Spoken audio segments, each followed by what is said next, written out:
So I want you to imagine this scenario where you work on something for give it, I don't know, give it a month, give it even just a few days, and then you hand it into some place and they tell you that what you did was wrong. This is the idea behind academic research, and this is very much built into it. And I've become very, very a prominent, outspoken person in terms of, you know, thinking about this is maybe not the best approach to think about. We have to reconcile what it means to actually do good research with motivating and encouraging individuals. And I think that's where it fundamentally comes down to is thinking about the nature of what it means to do the work of creative work or research. And the idea behind it is that um, people are supposed to be sort of inclined because of the incentives that exist, or that people are just supposed to be sort of willing themselves to go through this, to sort of go through the punishment because they sort of love the profession. But I think that this is kind of a bizarre way of thinking about it, in particular when the balance and contrast that we actually have that exists in the real world. I know that there is definitely differences in capabilities and skill sets across individuals, across organizations, all that kind of stuff, but on the challenge lies is getting people to want to get up and to do work in an enjoyable, fun, playful kind of way, which for the most part doesn't exist, right? So the idea that exists right now is that there is a sort of level of it's like a pyramid, right? That there is this sort of dominant figure. I don't even know who that is, but this is the way that it sort of works, right? That there is this dominant figurehead or leader, and there's lots of deference to the particular leader. Maybe it was based on how much you publish or whatever, right? Like any of these kind of things.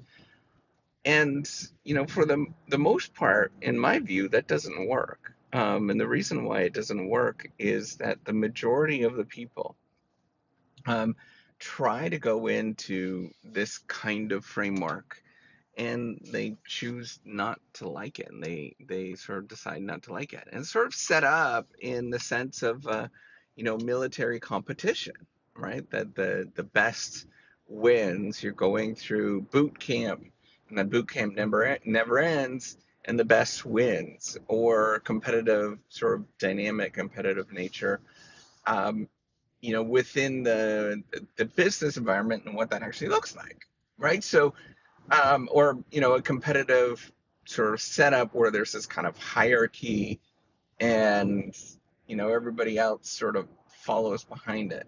It just does not work.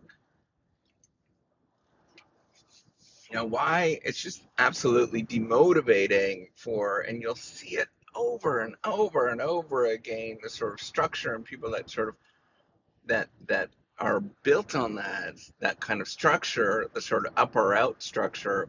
It's just absolutely demotivating. It just sucks the life out of people. What is the alternative?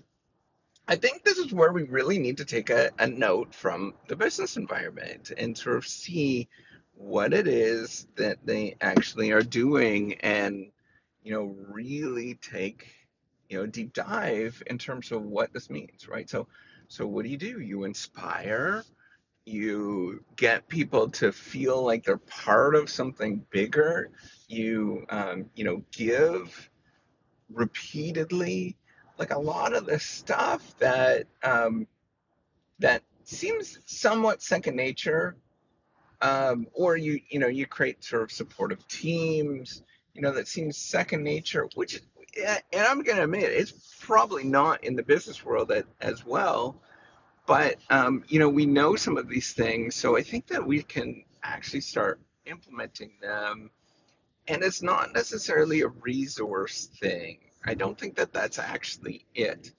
but it's a way to flip or think about, you know, how do you, so it's this idea that, how is it sort of small entrepreneurial ventures compete against the Goliaths, right? Like, how are you ever going to compete against an Amazon, or back in the day, Amazon competing against a Sears, right? Like this would have a really tough thing to do, and you're like, I don't know. And they didn't have any resources. Nobody knew what the heck that they're going to do. And it was, a pathetic thing, right? Like, think about it, how pathetic that actually was.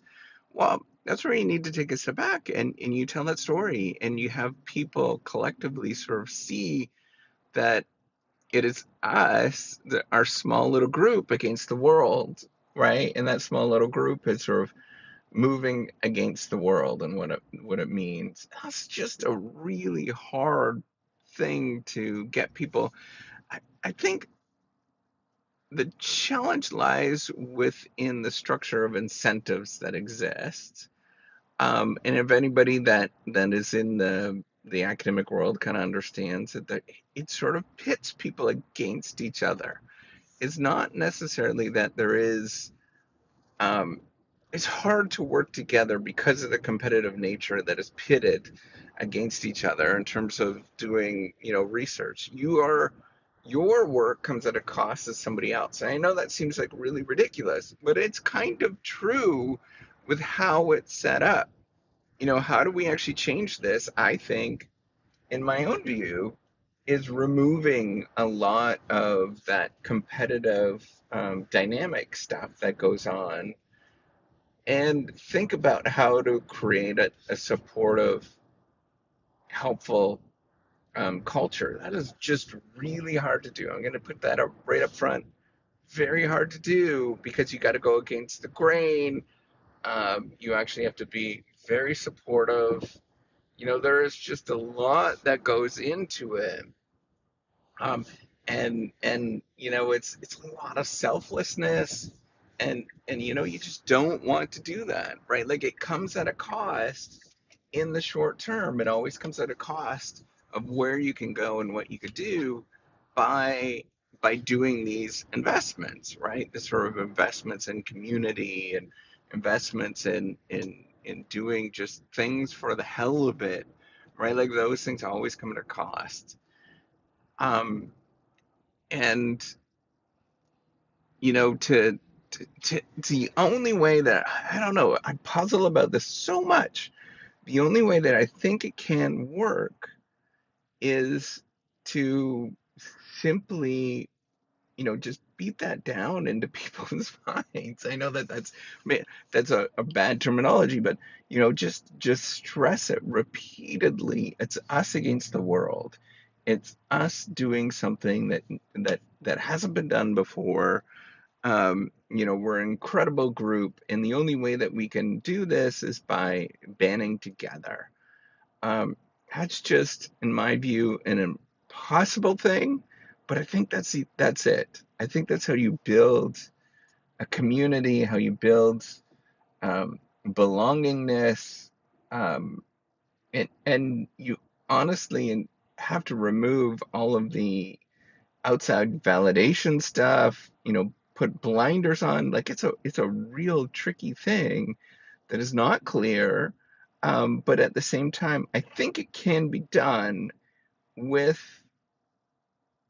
people that are sort of like-mindedly passionate about the idea or the ideas, rather than the sort of status that comes with that. And that is, boy, oh boy, a hard thing to do. But at the same time, I think that's the only way to get around it. So, I don't know. My two thoughts.